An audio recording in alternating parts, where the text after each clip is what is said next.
Ashton, good morning to you. Good morning, my friend. So you are OBGYN. Yep. What do you tell your patients who have challenges breastfeeding? You know, the first thing that I tell the mom or their partner is the operative word in breastfeeding is feeding. And so a new mom should feed their baby whichever way is right for her and that baby. Medically, yes, there's no controversy here. Breast milk is the best thing. But this is such an emotionally charged issue.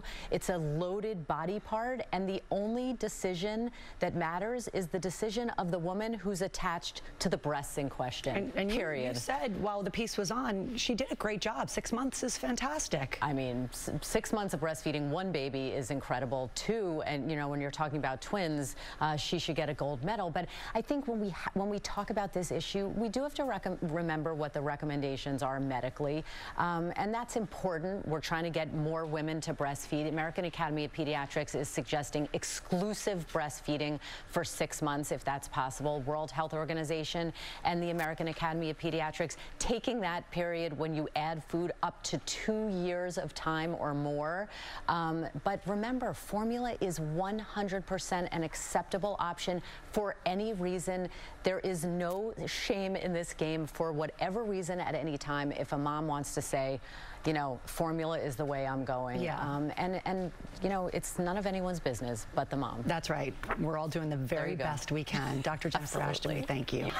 Ooh, we have a great show for you today. Good afternoon, everyone, and happy Friday. Thank you so much for being here. I'm Rhiannon Alley. It is good to be with you. I'm DeMarco Morgan here with Dr. Jen. We're wrapping up another week, but it is Super Bowl weekend, and I got the Eagles by 40.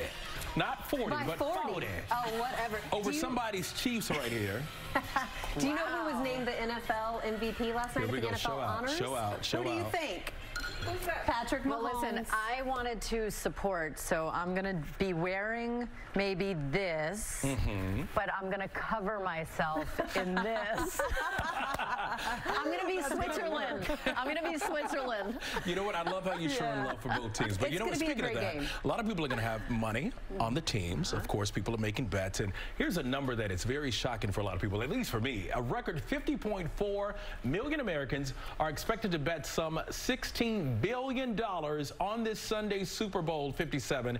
And that's more than double last year's predictions. That's according to the American Gaming Association. $16 billion? I mean, I didn't really know this, but obviously there's betting on everything. How long the national anthem takes, if the flyover is on time, the coin toss. So not just the game? No, they bet on everything. Are you ready to put some money in? I mean, I got it. I mean, what do you want to do? What you want to put on the table? We'll talk in the commercial. More than $5. More than $5. But we also have to talk about on the field because this season has been so eventful. Tell us what the medical team does to prepare for this game. Well, listen, I think we saw with Damar Hamlin that this wasn't their first rodeo. They were fully prepared, and their preparedness saved a life, no question. So in terms of what's going on behind the scenes before the big game, from the medical team standpoint, before the kickoff, they have 30 or more medical staff. They're meeting for an hour to discuss their emergency action plan. That means who's running the code or the emergency response, where the medical equipment is, where the ambulances are coming, the quickest route to the hospital.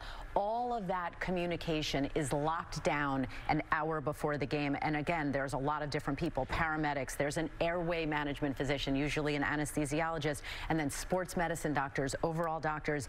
And each person is given a specific lane of responsibility.